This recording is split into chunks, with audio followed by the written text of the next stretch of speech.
அத்தியாயம் 1. அல்-ஃபாத்திஹா. தோற்றுவாய். மக்காவில் இறக்கப்பட்ட சூரா 7 வசனங்களை கொண்டது. அளவற்ற அருளாளனும் நிகரற்ற அன்புடையோனும் ஆகிய அல்லாஹுவின் திருப்பெயரால் துவங்குகிறேன். அனைத்து புகழும் அகிலங்களின் இறைவனாகிய அல்லாஹ்வுக்கே ஆகும். அவன் அளவற்ற அருளாளன், நிகரற்ற அன்புடையோன். அவனே தீர்ப்பு நாளின் அதிபதி. அல்லாவே, உன்னையே நாங்கள் வணங்குகிறோம், உன்னிடமே நாங்கள் உதவியும் தேடுகிறோம். நீ எங்களை நேர்வழிப்படுத்துவாயாக. அது நீ எவர்களுக்கு அருள் புரிந்தாயோ அவ்வழி. அது உன் கோபத்துக்கு ஆளானோரின் வழியும் அல்ல, நெறி தவறியோர் வழியும் அல்ல. அத்தியாயம் 2. அல்-பக்கரா. பசுமாடு. மதீனாவில் இறக்கப்பட்ட சூரா 286 வசனங்களை கொண்டது. அளவற்ற அருளாளனும் நிகரற்ற அன்புடையோனும் ஆகிய அல்லாஹுவின் திருப்பெயரால் துவங்குகிறேன். அலிஃப் லாம் மீம். இது வேதமாகும். இதில் எத்தகைய சந்தேகமும் இல்லை. இரையச்சமுடையோருக்கு நேர்வழி காட்டும். அவர்கள் மறைவானவற்றின் மீது நம்பிக்கை கொள்வார்கள், தொழுகையையும் கடைபிடிப்பார்கள். இன்னும் நாம் அவர்களுக்கு அளித்தவற்றிலிருந்து நல்வழியில் செலவும் செய்வார்கள். நபியே, இன்னும் அவர்கள் உமக்கு அருளப்பட்ட வேதத்தின் மீது உமக்கு முன்னர் அருளப்பட்டவை மீதும் நம்பிக்கை கொள்வார்கள். இன்னும் மறுமையை உறுதியாக நம்புவார்கள். இவர்கள்தான் தங்கள் இறைவனின் நேர்வழியில் இருப்பவர்கள். மேலும் இவர்களே வெற்றியாளர்கள். நிச்சயமாக நிராகரிப்போரை நீர் அச்சமூட்டி எச்சரித்தாலும் அல்லது எச்சரிக்காவிட்டாலும் சரியே, அவர்கள் நம்பிக்கை கொள்ள மாட்டார்கள். அல்லாஹ் அவர்களின் இதயங்களிலும் செவி புலன்களிலும் முத்திரை வைத்து விட்டான். இன்னும் அவர்களின் பார்வை மீது திரை இருக்கிறது. மேலும் அவர்களுக்கு கடுமையான வேதனையும் உண்டு. இன்னும் மனிதர்களில் நாங்கள் அல்லாவின் மீதும் இறுதி நாளின் மீதும் நம்பிக்கை கொள்கிறோம் என்று கூறுவோரும் இருக்கின்றனர். ஆனால் உண்மையில் அவர்கள் நம்பிக்கை கொண்டோர் அல்லர். இவ்வாறு கூறிய அவர்கள் அல்லாஹுவையும் நம்பிக்கை கொண்டோரையும் ஏமாற்ற நினைக்கிறார்கள். ஆனால் அவர்கள் உண்மையில் தம்மை தாமே ஏமாற்றிக் கொள்கிறார்களே தவிர வேறில்லை. எனினும் அவர்கள் இதை உணர்ந்து கொள்ளவில்லை. அவர்களுடைய இதயங்களில் ஒரு நோய் உள்ளது. அல்லாஹ் அந்த நோயை அவர்களுக்கு இன்னும் அதிகமாக்கிவிட்டான். மேலும் அவர்கள் பொய் சொல்லும் காரணத்தினால் அவர்களுக்கு துன்பம் தரும் வேதனையும் உண்டு. பூமியில் குழப்பத்தை உண்டாக்காதீர்கள் என்று அவர்களிடம் சொல்லப்பட்டால், நிச்சயமாக நாங்கள் சீர்திருத்தம் செய்வோரே என்று அவர்கள் சொல்கிறார்கள். அறிந்து கொள்ளுங்கள், நிச்சயமாக அவர்கள்தாம் குழப்பம் உண்டாக்குபவர்கள். ஆனால் அவர்கள் இதை உணர மாட்டார்கள். மற்ற மனிதர்கள் நம்பிக்கை கொண்டது போன்று நீங்களும் நம்பிக்கை கொள்ளுங்கள் என்று அவர்களிடம் சொல்லப்பட்டால், மூடர்கள் நம்பிக்கை கொண்டது போல் நாங்களும் நம்பிக்கை கொள்ள வேண்டுமா என்று அவர்கள் கூறுகிறார்கள். அப்படியல்ல, இவர்களே மூடர்கள். ஆயினும் தம் மடமையை இவர்கள் அறிவதில்லை. இன்னும் நம்பிக்கை கொண்டோரை அவர்கள் சந்திக்கும் போது நாங்கள் நம்பிக்கை கொண்டிருக்கிறோம் என்று கூறுகிறார்கள். ஆனால் அவர்கள் தங்கள் தலைவர்களாகிய ஷைத்தான்களுடன் தனித்திருக்கும் போது, நிச்சயமாக நாங்கள் உங்களுடன் தான் இருக்கிறோம், நிச்சயமாக நாங்கள் அவர்களை பரிகாசம் செய்பவர்களாகவே இருக்கிறோம் என்று கூறுகிறார்கள். அல்லாஹ் இவர்களை பரிகசிக்கிறான். இன்னும் இவர்களின் வழிகேட்டிலேயே தடுமாறுபவர்களாக இவர்களை விட்டு விடுகிறான். இவர்கள் தாம் நேர்வழிக்கு பதிலாக வழிகேட்டை கொள்முதல் செய்து கொண்டவர்கள். இவர்களுடைய இந்த வியாபாரம் லாபம் தராது. மேலும் இவர்கள் நேர்வழி பெறுபவர்களும் அல்லர். இத்தகையோருக்கு ஒரு உதாரணம் நெருப்பை மூட்டிய ஒருவனின் உதாரணத்தை போன்றது. அந்த நெருப்பானது அவனை சுற்றிலும் ஒளி வீசிய போது அல்லாஹ் அவர்களுடைய ஒளியை பறித்து விட்டான். இன்னும் பார்க்க முடியாத இருள்களில் அவர்களை விட்டுவிட்டான். அவர்கள் செவிடர்களாக, ஊமையர்களாக, குருடர்களாக இருக்கின்றனர். எனவே அவர்கள் நேரான வழியின் பக்கம் மீள மாட்டார்கள். அல்லது இன்னும் ஓர் உதாரணம் வானத்திலிருந்து கொட்டும் மழையை போன்றதாகும். இதில் இருள்களும் இடியும் மின்னலும் உள்ளன. இதில் அகப்பட்டு கொண்டோர் மரணத்திற்கு அஞ்சி இடியோசைகளால் தங்கள் விரல்களை தம் காதுகளில் வைத்து கொள்கிறார்கள். ஆனால் அல்லாஹ் நிராகரிப்போரை சூழ்ந்தவனாகவே இருக்கின்றான். அம்மின்னல் அவர்களின் பார்வைகளை பறித்துவிட பார்க்கிறது. அது அவர்களுக்கு ஒளி தரும் போதெல்லாம் அவர்கள் அதில் நடக்கிறார்கள். அவர்களை இருள் சூழ்ந்து கொள்ளும் போது வழியறியாது நின்று விடுகிறார்கள். மேலும் அல்லாஹ் நாடினால் அவர்களுடைய செவி புலனையும் பார்வைகளையும் போக்கிவிடுவான். நிச்சயமாக அல்லாஹ் எல்லாவற்றின் மீதும் ஆற்றல் உடையவன்.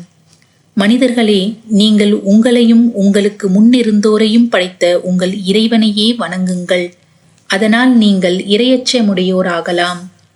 அவனே உங்களுக்காக பூமியை விரிப்பாகவும் வானத்தை விதமானதாகவும் அமைத்து வானங்களிலிருந்து மழையை பொழியச் செய்து அதிலிருந்து உங்கள் உணவிற்காக கனி வர்க்கங்களை வெளியேற செய்கிறான். நீங்கள் அறிந்து கொண்டே இருக்கும் நிலையில் அல்லாவுக்கு இணைகளை ஏற்படுத்தாதீர்கள்.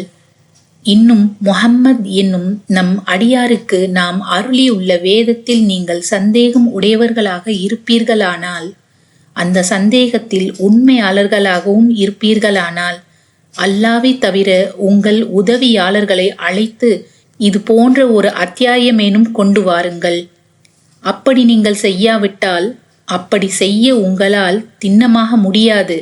மனிதர்களையும் கற்களையும் எரிபொருள்களாக கொண்ட நரக நெருப்பை அஞ்சிக் கொள்ளுங்கள். நிராகரிப்போருக்கு அது சித்தப்படுத்தப்பட்டுள்ளது. ஆனால் நம்பிக்கை கொண்டு நற்செயல்களை செய்வோருக்கு நற்செய்தி கூறுவீராக. சதா ஓடிக்கொண்டிருக்கும் ஆறுகளை கொண்ட சுவன சோலைகள் அவர்களுக்காக உண்டு. அவர்களுக்கு அங்கிருந்து ஏதாவது கனி உணவாக கொடுக்கப்படும் போதெல்லாம், இதுவே முன்னரும் நமக்கு உலகில் கொடுக்கப்பட்டிருக்கிறது என்று கூறுவார்கள். ஆனால் இதே தோற்றமுடையதுதான் அவர்களுக்கு உலகத்தில் கொடுக்கப்பட்டிருந்தன. இன்னும் அவர்களுக்கு இங்கு தூய துணைவியரும் உண்டு. மேலும் அவர்கள் அங்கே நிரந்தரமாக இருப்பார்கள். நிச்சயமாக அல்லாஹ் கொசுவையோ அதிலும் அற்பத்தில் மேற்பட்டதையோ உதாரணமாக கூறுவதில் வெட்கப்பட மாட்டான். நம்பிக்கை கொண்டவர்கள் நிச்சயமாக அது தங்கள் இறைவனிடமிருந்து வந்துள்ள உண்மை என்பதை அறிவார்கள்.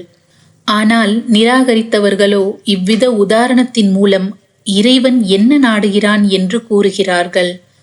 அவன் இதை கொண்டு பலரை வழிகேட்டில் விடுகிறான். இன்னும் பலரை இதன் மூலம் நேர்வழி பெறச் செய்கிறான். ஆனால் தீயவர்களைத் தவிர வேறு யாரையும் அவன் அதனால் வழிகேட்டில் ஆக்குவதில்லை. இத்தீயவர்கள் அல்லாவிடம் செய்த ஒப்பந்தத்தை அது உறுதிப்படுத்தப்பட்ட பின்னர் முறித்து விடுகின்றனர். அல்லாஹ் ஒன்றிணைக்கப்பட வேண்டும் என்று கட்டளையிட்டதை துண்டித்து விடுவதுடன் பூமியில் குழப்பத்தையும் உண்டாக்குகிறார்கள். இவர்களே தாம் நஷ்டவாளிகள். நீங்கள் எப்படி அல்லாஹுவை நிராகரிக்கிறீர்கள்? உயிரற்றோராக இருந்த உங்களை அவனே உயிர்ப்பித்தான்.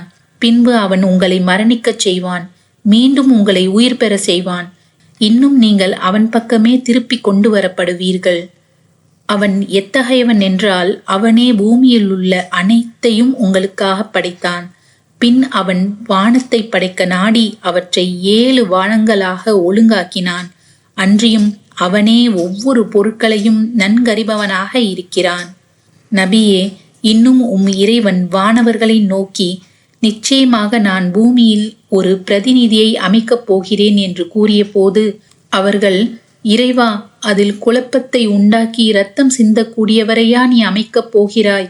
இன்னும் நாங்களோ உன் புகழைக் கொண்டு உன்னை துதித்து உன் பரிசுத்தத்தை போற்றுபவர்களாக இருக்கின்றோம் என்று கூறுவார்கள். அதற்கு இறைவன், நீங்கள் அறியாதவற்றை எல்லாம் நிச்சயமாக நான் அறிவேன் என கூறினான். இன்னும் இறைவன் எல்லா பொருட்களின் பெயர்களையும் ஆதமுக்கு கற்றுக் கொடுத்தான். பின் அவற்றை வானவர்கள் முன் எடுத்து காட்டி, நீங்கள் உங்கள் கூற்றில் உண்மையாளர்களாக இருப்பின் இவற்றின் பெயர்களை எனக்கு அறிவியுங்கள் என்றான். அவர்கள், இறைவா, நீயே தூயவன். நீ எங்களுக்கு கற்றுக் கொடுத்ததை தவிர எதை பற்றியும் எங்களுக்கு அறிவில்லை. நிச்சயமாக நீயே விவேகமிக்கவன் என கூறினார்கள். ஆதமே, அப்பொருட்களின் பெயர்களை அவர்களுக்கு அறிவிப்பீராக என்று இறைவன் சொன்னான். அவர் அப்பெயர்களை அவர்களுக்கு அறிவித்த போது, நிச்சயமாக நான் வானங்களிலும் பூமியிலும் மறைந்திருப்பவற்றை அறிவேன். நீங்கள் வெளிப்படுத்துவதையும் நீங்கள் மறைத்து கொண்டிருப்பதையும் நான் அறிவேன் என்று உங்களிடம் நான் சொல்லவில்லையா என்று இறைவன் கூறினான். பின்னர் நாம் வானவர்களை நோக்கி, ஆதமுக்கு பணிந்து சுஜூது செய்யுங்கள் என்று சொன்னபோது இப்லீஸை தவிர மற்ற அனைவரும் பணிந்தனர். அவன் மறுத்தான், ஆணவமும் கொண்டான். இன்னும் அவன் நிராகரிப்போரை சார்ந்தவனாகி விட்டான். மேலும் நாம், ஆதமே, நீரும் உம் மனைவியும் இச்சுவனபதியில் குடியிருங்கள்.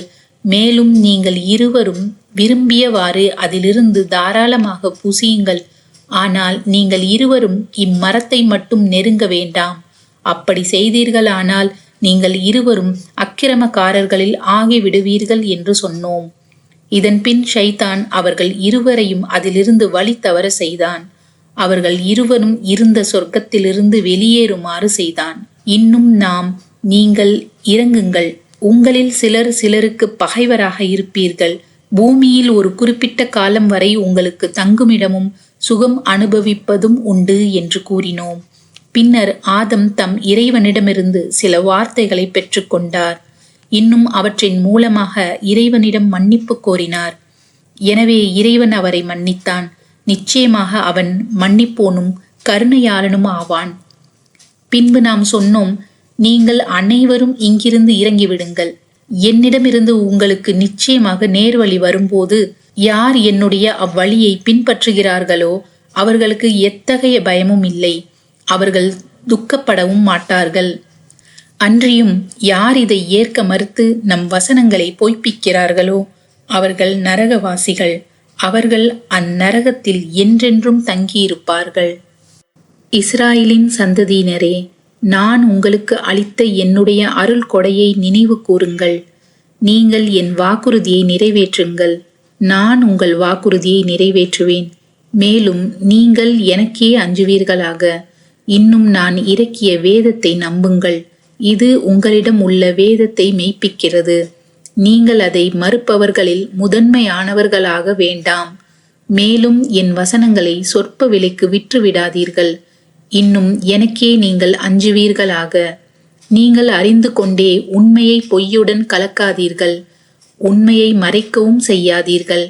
தொழுகையை கடைப்பிடியுங்கள், ஜக்காத்தையும் கொடுங்கள். ருக்கு செய்வோரோடு சேர்ந்து நீங்களும் ருக்கு செய்யுங்கள்.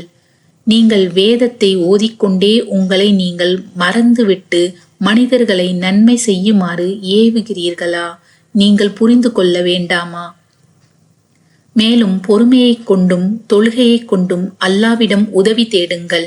எனினும் நிச்சயமாக இது உள்ளச்சம் உடையோர்கள் அன்றி மற்றவர்களுக்கு பெரும் பாரமாகவே இருக்கும். அவர்கள் தங்கள் இறைவனை நிச்சயமாக தாங்கள் சந்திக்க கூடியவர்கள் என்றும் நிச்சயமாக அவனிடமே தாங்கள் திரும்பி செல்லக்கூடியவர்கள் என்றும் உறுதியாக நம்புகின்றனர். இஸ்ராயலின் மக்களே, முன்னர் நான் உங்களுக்கு அளித்த என்னுடைய அருட்கொடையையும் அகிலத்தாரை விட உங்களை மேம்படுத்தினேன் என்பதையும் நினைவு கூறுங்கள்.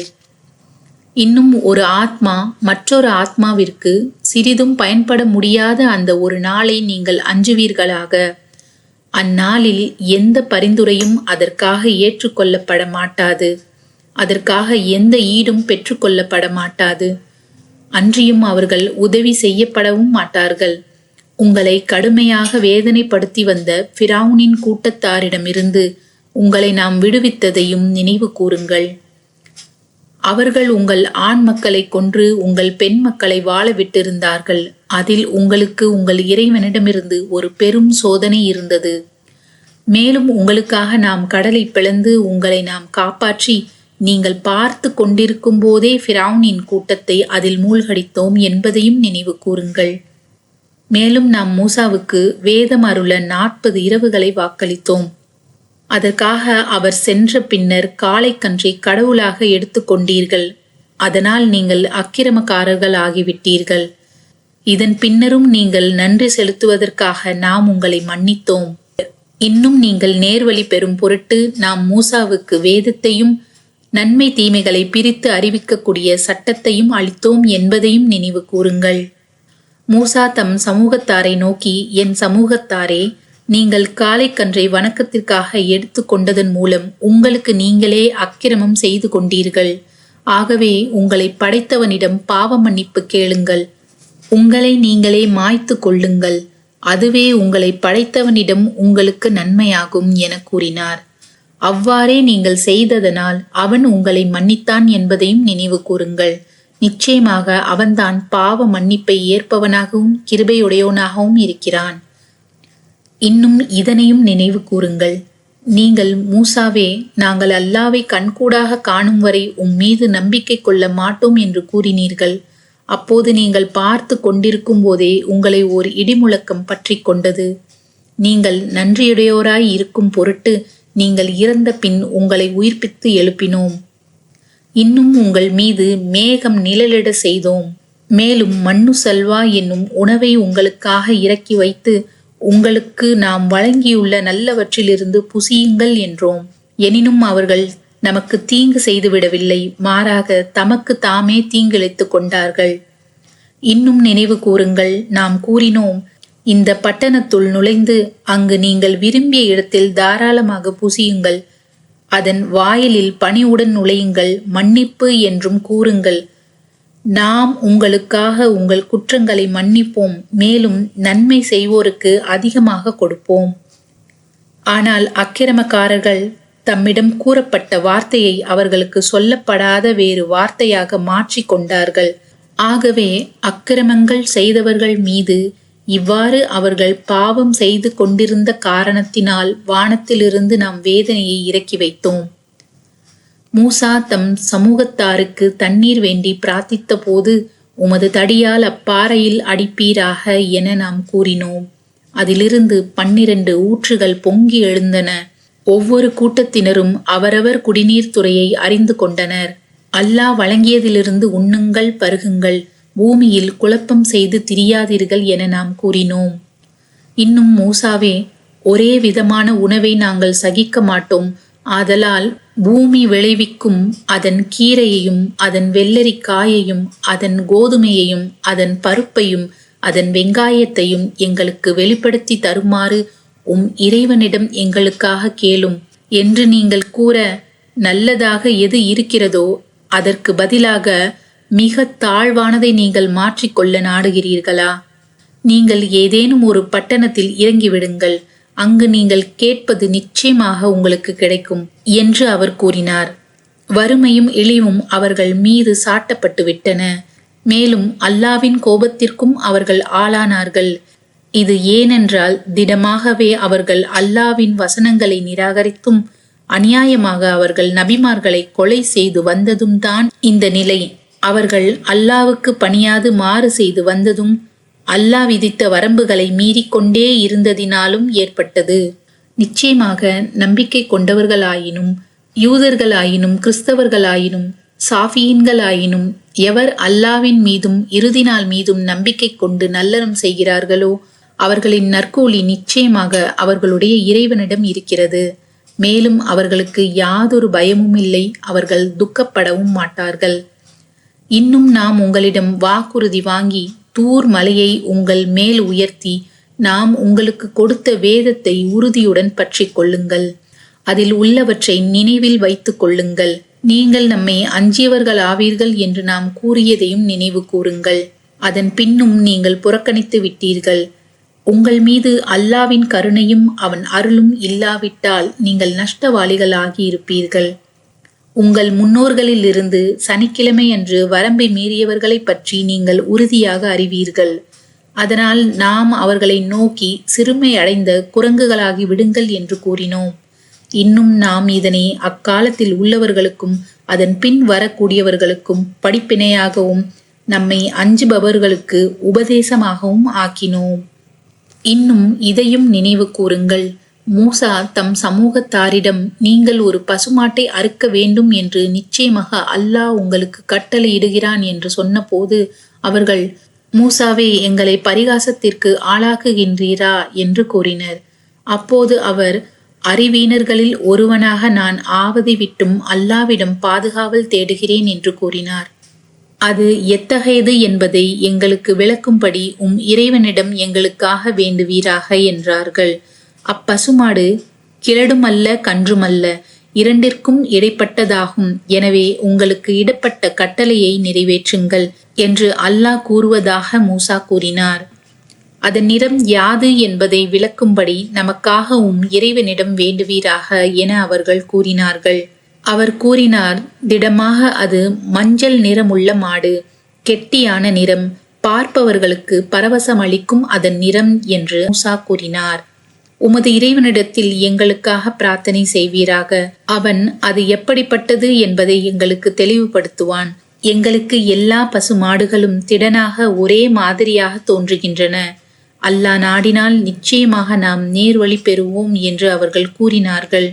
அவர் மூசா, நிச்சயமாக அப்பசுமாடு நிலத்தில் உளவடித்தோ நிலத்திற்கு நீர் பாய்ச்சவோ பயன்படுத்தப்படாதது, ஆரோக்கியமானது, எவ்விதத்திலும் வடுவில்லாதது என்று அவன் கூறுகிறான் என கூறினார். இப்போதுதான் நீர் சரியான விவரத்தை கொண்டு வந்தீர் என்று சொல்லி அவர்கள் செய்ய இயலாத நிலையில் அப்பசுமாட்டை அறுத்தார்கள். நீங்கள் ஒரு மனிதனை கொன்றீர்கள், பின் அது பற்றி ஒருவருக்கொருவர் குற்றம் சாட்டி தர்கித்து கொண்டிருந்தீர்கள். ஆனால் அல்லாஹ் நீங்கள் மறைத்ததை வெளியாக்குபவனாக இருந்தான் என்பதை நினைவு கூறுங்கள்.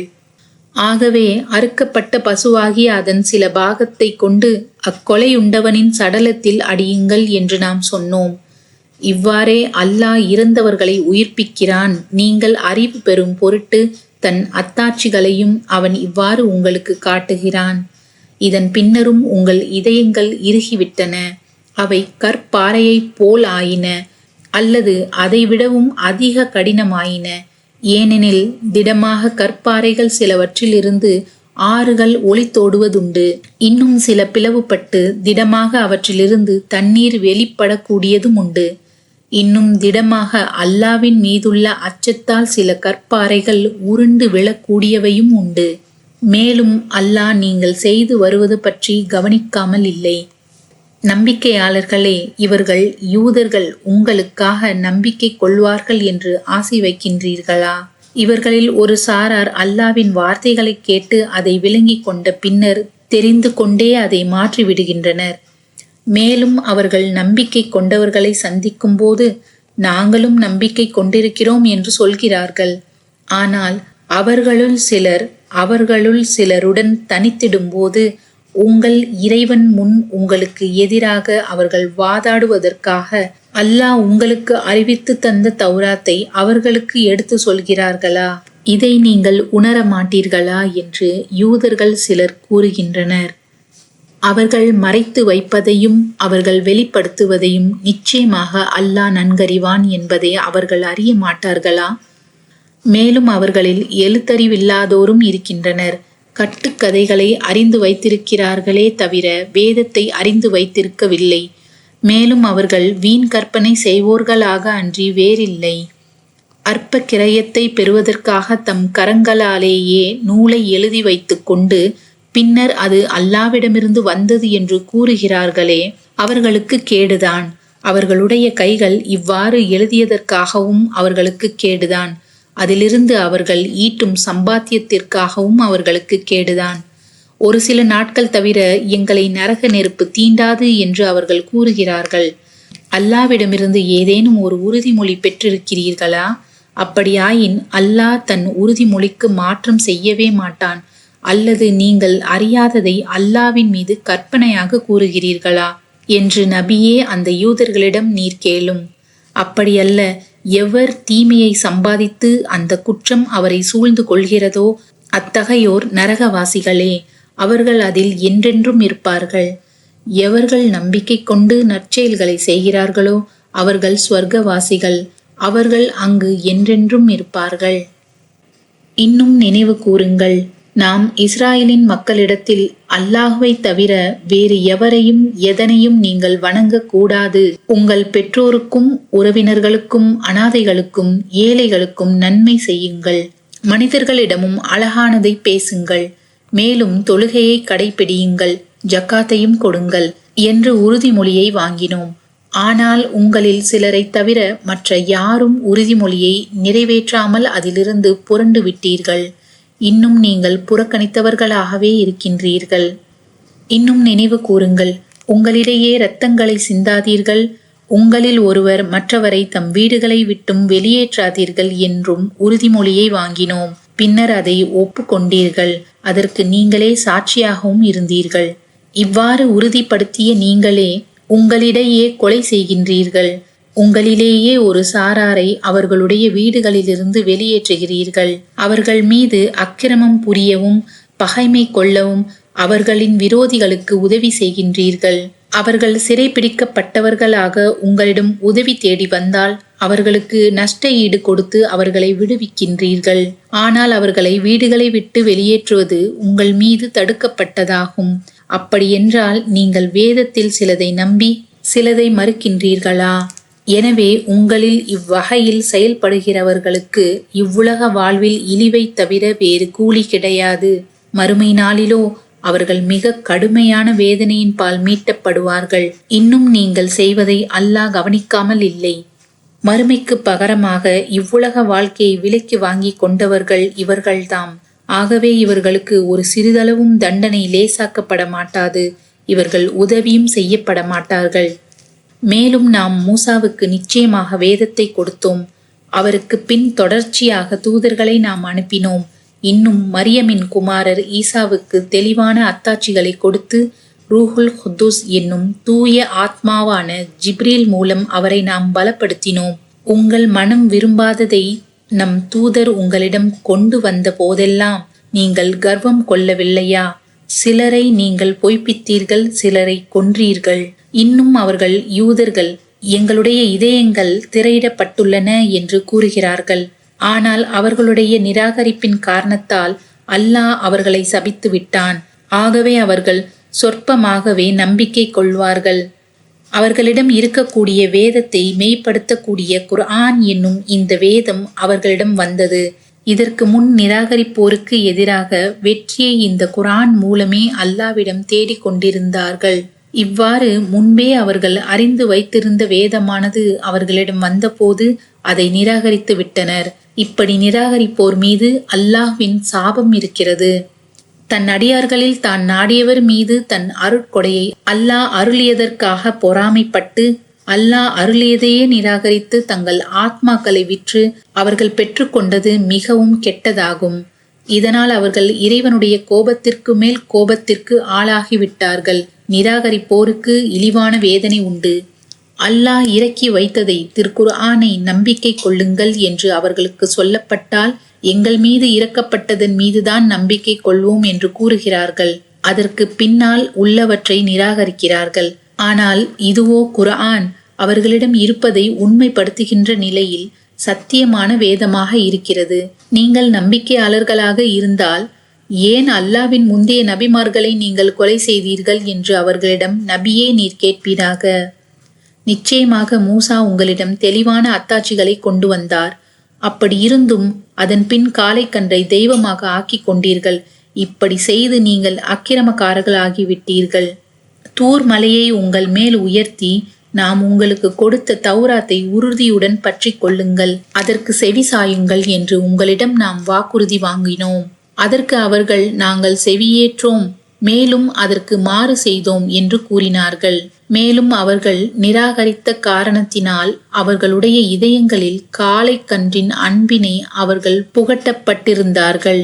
நீங்கள் நம்பிக்கையாளர்களாக இருந்தால் உங்களுடைய நம்பிக்கை எதை கட்டளையிடுகிறதோ அது மிகவும் கெட்டது என்று நபியே நீர் கூறும். அல்லாவிடத்தில் உள்ள மறுமையின் வீடு சொர்க்கம் மற்ற மனிதர்களுக்கன்றி உங்களுக்கே சொந்தமானது என்பதில் நீங்கள் உண்மையாளர்களாக இருந்தால் அதை பெறுவதற்காக மரணத்தை விரும்புங்கள் என்று நபியே நீர் கூறுவீராக. ஆனால் அவர்களின் கரங்கள் முற்படுத்தி வைத்த தீயவற்றின் காரணத்தால் அதை அவர்கள் ஒருபோதும் விரும்பவே மாட்டார்கள். நிச்சயமாக அல்லாஹ் அந்த அக்கிரமக்காரர்களை நன்கு அறிந்தவனாகவே இருக்கின்றான். அவர்கள் மற்ற மனிதர்களை விட இணை வைப்பவர்களையும் விட இவ்வுலக வாழ்க்கையில் பேராசையுடையவர்களாக இருப்பதை நபியே நீர் நிச்சயமாக காண்பீர். அவர்களில் ஒருவர் தாம் 1000 ஆண்டுகள் வயதளிக்கப்பட வேண்டுமே என்று விரும்புவார். அவ்வாறு அவர் வயதளிக்கப்படுவது நரக வேதனையை விட்டும் அவரை தூரமாக்கி வைக்கக்கூடியதாக இருக்காது. இன்னும் அல்லாஹ் அவர்கள் செய்வதையெல்லாம் கூர்ந்து பார்ப்பவனாக இருக்கின்றான். யார் ஜிப்ரீலுக்கு விரோதியாக இருக்கின்றானோ அவன் அல்லாஹ்வுக்கும் விரோதியாவான் என்று நபியே நீர் கூறும். நிச்சயமாக அவர் தாம் அல்லாவின் கட்டளைக்கிணங்கி இதயத்தில் குர்ஆனை இறக்கி வைக்கிறார். அது தனக்கு முன்னுள்ள வேதத்தை உண்மைப்படுத்தக்கூடியதாகவும் வழிகாட்டியாகவும் நம்பிக்கை கொண்டோருக்கு நன்மாராயமாகவும் இருக்கிறது. எவன் அல்லாஹுக்கும் அவனுடைய வானவர்களுக்கும் அவனுடைய தூதர்களுக்கும் ஜிப்ரீலுக்கும் மீகாயிலுக்கும் பகைவனாக இருக்கிறானோ, நிச்சயமாக அத்தகைய நிராகரிப்பாளர்களுக்கு அல்லாஹ் பகைவனாகவே இருக்கிறான். நபியே, நிச்சயமாக நாம் தெளிவான வசனங்களை உம்மீது இறக்கி வைத்திருக்கிறோம். பாவிகளை தவிர வேறு எவரும் அவற்றை நிராகரிக்க மாட்டார்கள்.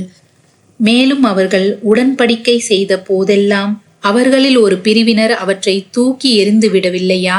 மாறாக அவர்களில் பெரும்பாலோர் நம்பிக்கை கொள்ள மாட்டார்கள். அவர்களிடம் உங்கள் வேதத்தை மெய்ப்பிக்கும் ஒரு தூதர் அல்லாவிடமிருந்து அவர்களிடம் வந்தபோது வேதம் வழங்கப்பட்டோரில் ஒரு பிரிவினர் அல்லாவின் வேதத்தை தாங்கள் ஏதும் அறியாதவர்கள் போல் தங்கள் முதுகுக்கு பின்னால் எறிந்து விட்டார்கள். மேலும் அவர்கள் சுலைமானின் ஆட்சிக்கு எதிராக ஷைத்தான்கள் ஓதியவற்றையே பின்பற்றினார்கள். ஆனால் சுலைமான் நிராகரிக்கவில்லை, ஷைத்தான்கள் தாம் நிராகரித்தனர். அவர்கள் தாம் மனிதர்களுக்கு சூனியத்தை கற்றுக் கொடுத்தார்கள். இன்னும் பாபிலோன் என்னும் ஊரினில் ஹாரூத் மாரூத் என்ற 2 வானவர்களுக்கு இறக்கப்பட்டதையும் தவறான வழியில் பிரயோகிக்க கற்றுக் கொடுத்தார்கள். ஆனால் அவர்கள் இருவரும் நிச்சயமாக நாங்கள் சோதனையாக இருக்கிறோம், இதை கற்று நீ நிராகரிப்பவனாகி விடாதே என்று சொல்லி எச்சரிக்காத வரையில் எவருக்கும் இந்த சூனியத்தை கற்றுக் கொடுக்கவில்லை. அப்படி இருந்தும் கணவருக்கும் அவன் மனைவிக்கும் இடையே பிரிவை உண்டாக்கும் செயலை அவர்களிடமிருந்து கற்றுக்கொண்டார்கள். எனினும் அல்லாவின் கட்டளையின்றி அவர்கள் எவருக்கும் எத்தகைய தீங்கும் இதன் மூலம் இழைக்க முடியாது. தங்களுக்கு தீங்கிழைப்பதையும் எவ்வித நன்மையும் தராததையுமே கற்றுக்கொண்டார்கள். இதனை சூனியத்தை விலை கொடுத்து வாங்கி கொண்டவர்களுக்கு மறுமையில் யாதொரு பாக்கியமும் இல்லை என்பதை அவர்கள் அறிந்துள்ளார்கள். அவர்கள் தங்கள் ஆத்மாக்களை விற்று பெற்று கொண்டது கெட்டதாகும். இதை அவர்கள் அறிந்து கொள்ள வேண்டாமா? அவர்கள் நம்பிக்கை கொண்டு தங்களை காப்பாற்றிக் கொண்டால் அல்லாவிடமிருந்து கிடைக்கும் நற்கூலி மிகவும் மேலானதாக இருக்கும். இதனை அவர்கள் அறிய வேண்டாமா? நம்பிக்கை கொண்டோரே, நீங்கள் நம் தூதரை பார்த்து 2 அர்த்தம் கொடுக்கும் சொல்லாகிய ராயினா என்று சொல்லாதீர்கள். இதற்கு பதிலாக அன்புடன் நோக்குவீர்களாக என்னும் பொருளை தரும் சொல்லாகிய உள்நுர்னா என்று கூறுங்கள். இன்னும் அவர் சொல்வதை கேளுங்கள். மேலும் நிராகரிப்பாளர்களுக்கு துன்பம் தரும் வேதனை உண்டு. வேதத்தை உடையவர்களில் நிராகரிப்போரோ இன்னும் இணை வைப்பவர்களோ உங்கள் இறைவனிடமிருந்து உங்கள் மீது நன்மை இறக்கப்படுவதை விரும்பவில்லை. ஆனால் அல்லாஹ் தான் நாடியவரை தன் அருள்களுக்கு சொந்தமாக்குகிறான். அல்லாஹ் மிக பெரும் கிருபையாளன். ஏதேனும் ஒரு வசனத்தை நாம் மாற்றினால் அல்லது அதனை மறக்கச் செய்தால் அதைவிட சிறந்ததை அல்லது அது போன்றதை நாம் கொண்டு வருவோம். நிச்சயமாக அல்லாஹ் அனைத்து பொருட்களின் மீதும் சக்தி உள்ளவன் என்பதை நீர் அறியவில்லையா? நிச்சயமாக வானங்கள் பூமியின் ஆட்சி அல்லாவுக்கே உரியது. அல்லாஹுவை அன்றி உங்களுக்கு பாதுகாவலனோ உதவி செய்பவனோ இல்லை என்பதை நீர் அறியவில்லையா? இதற்கு முன்னர் மூசாவிடம் கேள்விகள் கேட்கப்பட்ட மாதிரி நீங்களும் உங்கள் தூதரிடம் கேட்க விரும்புகிறீர்களா? எவனொருவன் நம்பிக்கையை நிராகரிப்பை கொண்டு மாற்றுகிறானோ அவன் நிச்சயமாக நேர்வழியை விட்டும் தவறிவிட்டான். வேதத்தை உடையவர்களில் பெரும்பாலோர் உண்மை அவர்களுக்கு தெளிவாக தெரிந்த பின்னரும் தங்கள் மனதில் உள்ள பொறாமையினால் நீங்கள் நம்பிக்கை கொண்ட பின் உங்களை நிராகரிப்போராக மாற்றிவிட வேண்டும் என விரும்புகிறார்கள். ஆனால் அல்லாஹ் தனது கட்டளையை கொண்டு வரும் வரை அவர்களை நீங்கள் மன்னித்து அவர்கள் போக்கிலேயே விட்டுவிடுங்கள். நிச்சயமாக அல்லாஹ் அனைத்து பொருட்களின் மீதும் சக்தி உடையவனாக இருக்கிறான். இன்னும் நீங்கள் தொழுகையை கடைபிடியுங்கள், ஜகாத்தையும் கொடுங்கள். ஏனெனில் உங்களுக்காக எந்த நன்மையை முற்படுத்தி வைக்கிறீர்களோ அதை அல்லாவிடம் பெற்றுக்கொள்வீர்கள். நிச்சயமாக அல்லாஹ் நீங்கள் செய்பவற்றை எல்லாம் உற்று நோக்கியவனாகவே இருக்கிறான். யூதர்கள் கிறிஸ்தவர்களை தவிர வேறு யாரும் சுவனபதியில் நுழையவே மாட்டார்கள் என்று அவர்கள் கூறுகிறார்கள். இது அவர்களின் வீணாசையே ஆகும். நீங்கள் உண்மையுடையோராக இருந்தால் உங்களுடைய சான்றை சமர்ப்பீங்கள் என்று நபியே நீர் கூறுவீராக. அப்படியல்ல, எவர் தம் முகத்தை அவர் நன்மை செய்து கொண்டிருக்கின்ற நிலையில் அல்லாவுக்காக முழுமையாக அர்ப்பணம் செய்கிறாரோ அவனுடைய நற்கூலி அவனுடைய இறைவனிடம் உண்டு. இத்தகையோருக்கு அச்சமில்லை, அவர்கள் துக்கப்படவும் மாட்டார்கள்.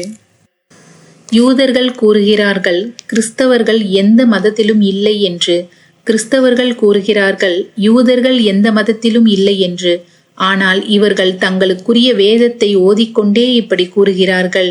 இவர்கள் கூறும் சொற்களைப் போலவே அறியாதவர்களும் கூறுகிறார்கள். மறுமை நாளில் அல்லாஹ் இவர்கள் தர்க்கித்து மாறுபட்டு கொண்டிருக்கும் விஷயத்தில் தீர்ப்பளிப்பான்.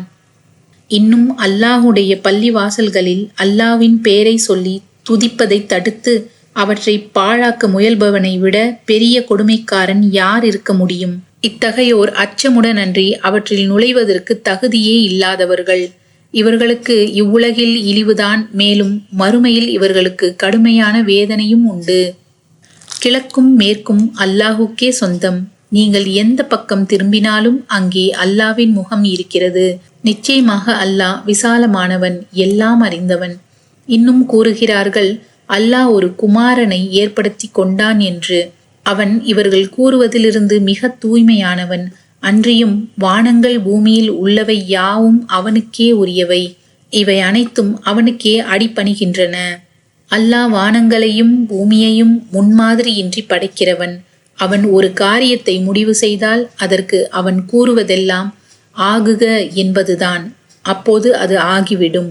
இன்னும் அறியாதவர்கள் கூறுகிறார்கள், அல்லாஹ் ஏன் நம்மிடம் பேசவில்லை, மேலும் நமக்கு ஏன் அத்தாட்சி வரவில்லை என்று. இவர்களுக்கு முன்னர் இருந்தவர்களும் இப்படியே இவர்களின் சொற்களைப் போலவே தான் கூறினார்கள். இவர்களின் இதயங்கள் அவர்களுடைய இதயங்களுக்கு ஒப்பாகிவிட்டன. உறுதியுடைய மக்களுக்கு நம் அத்தாட்சிகளை நாம் நிச்சயமாக தெளிவாய் விவரித்துள்ளோம். நபியே, நாம் உம்மை உண்மையுடன் நன்மாராயம் கூறுபவராகவும் அச்சமூட்டி எச்சரிக்கை செய்பவராகவுமே அனுப்பியுள்ளோம். நரகவாசிகளை பற்றி நீர் வினவப்பட மாட்டீர். நபியே, யூதர்களும் கிறிஸ்தவர்களும் அவர்கள் வழியை நீர் பின்பற்றும் வரையில் உம்மை பின்பற்றி திருப்தி அடைய மாட்டார்கள்.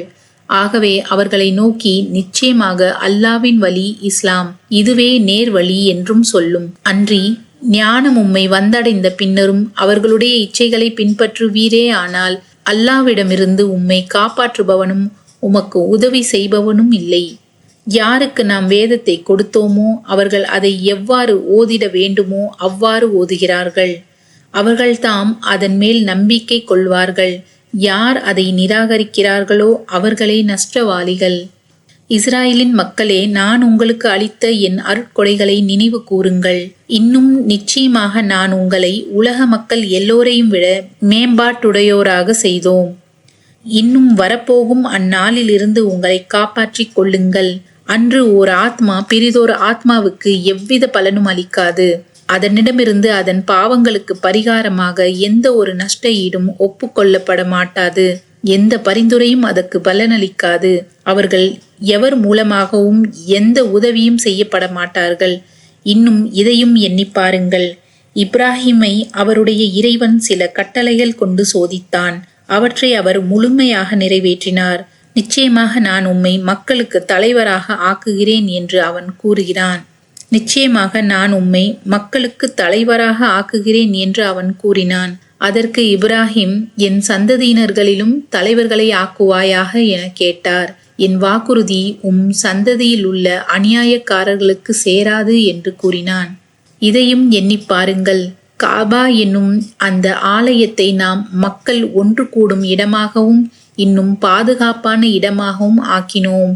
இப்ராஹிம் நின்ற இடத்தை தொழும் இடமாக ஆக்கிக் கொள்ளுங்கள் என்று நாம் சொன்னோம். இன்னும் என் ஆலயத்தை சுற்றி வருபவர்கள், தங்கி இருப்பவர்கள், ருக்கு செய்பவர்கள், சஜ்தா செய்பவர்கள் ஆகியோருக்காக நீங்கள் இருவரும் தூய்மையாக வைத்திருக்க வேண்டும் என்று இப்ராஹிமிடமிருந்தும் இஸ்மாயிலிடமிருந்தும் நாம் உறுதிமொழி வாங்கினோம். இன்னும் நினைவு கூறுங்கள், இப்ராஹிம், என் இறைவா, இந்த பட்டணத்தை பாதுகாப்பான இடமாக ஆக்கி வைப்பாயாக. இதில் வசிப்போரில் யார் அல்லாவையும் இறுதி நாளையும் நம்புகிறார்களோ அவர்களுக்கு கனி வர்க்கங்களை கொண்டு உணவளிப்பாயாக என்று கூறினார். அதற்கு இறைவன் கூறினான், ஆம், யார் நிராகரித்தானோ அவனுக்கும் சிறிது காலம் சுகம் அனுபவிக்கச் செய்வேன். பின்னர் அவனை நரக நெருப்பின் வேதனையில் நிர்பந்திப்பேன். அவன் சேருமிடம் மிகவும் கெட்டதே. இப்ராஹிமும் இஸ்மாயிலும் இவ்வாலயத்தின் அடித்தளத்தை உயர்த்திய போது, எங்கள் இறைவனே, எங்களிடமிருந்து இப்பணியை ஏற்றுக்கொள்வாயாக. நிச்சயமாக நீயே யாவற்றையும் கேட்பவனாகவும் அறிபவனாகவும் இருக்கிறாய். எங்கள் இறைவனே, எங்கள் இருவரையும் உனக்கு கட்டுப்பட்டோராக ஆக்குவாயாக. எங்கள் சந்ததியினரிடமிருந்து உனக்கு கட்டுப்படும் ஒரு கூட்டத்தினரை ஆக்கி வைப்பாயாக. நாங்கள் உன்னை வழிபடும் வழிகளையும் அறிவிப்பாயாக. எங்களை மன்னிப்பாயாக. நிச்சயமாக நீயே மிக மன்னிப்போனும் அளவில்லா அன்புடையோனாகவும் இருக்கின்றாய். எங்கள் இறைவனே, அவர்களுக்கிடையே உன்னுடைய வசனங்களை ஓதி காண்பித்து அவர்களுக்கு வேதத்தையும் ஞானத்தையும் கற்றுக் கொடுத்து அவர்களை தூய்மைப்படுத்தக்கூடிய ஒரு தூதரை அவர்களிலிருந்தே நீ அனுப்புவாயாக. நிச்சயமாக நீயே வல்லமை மிக்கோனும் ஞானமுடையோனுமாக இருக்கின்றாய் என்று பிரார்த்தித்தார். இப்ராஹிமுடைய மார்க்கத்தை புறக்கணிப்பவன் யார்? தன்னை தானே மடையனாக்கி கொண்டவனைத் தவிர நிச்சயமாக நாம் அவரை இவ்வுலகில் தேர்ந்தெடுத்தோம். நிச்சயமாக அவர் மறுமையில் நல்லவர்களில் இருப்பார். இன்னும் அவரிடம் அவருடைய இறைவன் சரணடையும் என்று சொன்னபோது அவர் அகிலங்களின் இறைவனுக்கு சரணடைந்தேன் என்று கூறினார்.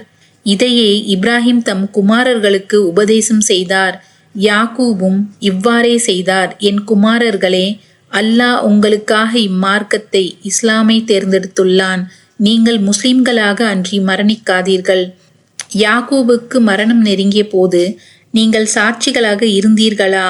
அப்போது அவர் தம் குமாரர்களிடம், எனக்கு பின் நீங்கள் எதை வணங்குவீர்கள் என கேட்டதற்கு, உங்கள் இறைவனை உங்கள் மூதாதையர் இப்ராஹிம், இஸ்மாயில், இசஹாக் ஆகியோரின் இறைவனான ஒரே இறைவனையே வணங்குவோம். இன்னும் நாங்கள் அல்லாஹுக்கே கட்டுப்பட்டவர்களாக இருக்கிறோம் என கூறினர். அது ஒரு சமூகம். திட்டமாக அது சென்று விட்டது. அவர்கள் சம்பாதித்தவை அவர்களுக்கே, நீங்கள் சம்பாதித்தவை உங்களுக்கே. அவர்கள் செய்து கொண்டிருந்ததை பற்றி நீங்கள் கேட்கப்பட மாட்டீர்கள். நீங்கள் யூதர்களாக அல்லது கிறிஸ்தவர்களாக மாறிவிடுங்கள், நீங்கள் நேர்வழியை அடைவீர்கள் என்று அவர்கள் கூறுகிறார்கள். அப்படியல்ல, நேரான வழியை சார்ந்த இப்ராஹிமின் மார்க்கத்தையே பின்பற்றுவோம். அவர் இணை வைப்பவர்களில் இருந்தவர் அல்லர் என்று நபியே நீர் கூறுவீராக. நாங்கள் அல்லாவையும் எங்களுக்கு இறக்கப்பட்ட வேதத்தையும் இப்ராஹிம், இஸ்மாயில், இசஹாக், யாக்கூப் இன்னும் அவர் சந்ததியினருக்கு இறக்கப்பட்டதையும் மூசாவுக்கும் ஈசாவுக்கும் கொடுக்கப்பட்டதையும் இன்னும் மற்ற நபிமார்களுக்கும் அவர்களின் இறைவனிடமிருந்து கொடுக்கப்பட்டதையும் நம்புகிறோம். அவர்களில் ஒருவருக்கிடையேயும் நாங்கள் வேறுபாடு காட்ட மாட்டோம். இன்னும் நாங்கள் அவனுக்கே வழிபடுகிறோம் என்று நம்பிக்கை கொண்டோரே நீங்கள் கூறுங்கள். ஆகவே நீங்கள் நம்பிக்கை கொண்டதைப் போல் அவர்களும் நம்பிக்கை கொண்டால் நிச்சயமாக அவர்கள் நேர்வழியை பெற்று விடுவார்கள். ஆனால் அவர்கள் புறக்கணித்து விட்டால் நிச்சயமாக அவர்கள் பிளவில்தான் இருக்கின்றனர். எனவே அவர்கள் விஷயத்தில் அல்லாஹ் உமக்கு போதுமானவன். அவன் யாவரையும் செவியுறுவோனாகவும் எல்லாம் அறிந்தோனாகவும் இருக்கிறான். அல்லாவின் மார்க்கமாகிய இவ்வர்ணத்தை நீங்கள் பற்றி பிடியுங்கள். வர்ணம் கொடுப்பதில் அல்லாவை விட அழகானவன் யார்? அவனையே நாங்கள் வணங்குகிறோம் என கூறுவீர்களாக. அல்லாஹுவை பற்றி நீங்கள் எங்களிடம் தர்க்கிக்கிறீர்களா? அவனே எங்கள் இறைவனும் உங்கள் இறைவனும் ஆவான். எங்கள் செயல்கள் எங்களுக்கே, உங்கள் செயல்கள் உங்களுக்கே. மேலும் நாங்கள் யாருக்கும் இணை வைக்காது அவனுக்கே களப்பற்றவர்களாக இருக்கின்றோம் என்று நபியே நீர் அவர்களுக்கு கூறுவீராக.